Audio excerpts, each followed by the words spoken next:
Bites and डिलाइट्समध्ये म्हणजेच प्रज्ञाज किचनमध्ये तुम्हा सर्वांचं खूप खूप मनापासून स्वागत।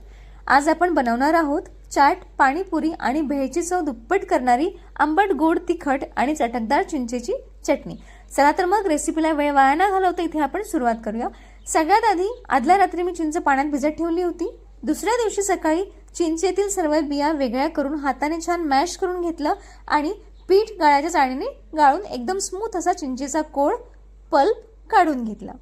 आता हा पल्प एका भांड्यात काढून गॅसवर ठेवायचा। यामध्ये चवीनुसार साधं मीठ, काळं मीठ, जिरे पूड, चाट मसाला, काळी मिरी पावडर आणि गोडव्यासाठी गूळ ऍड केलेला आहे।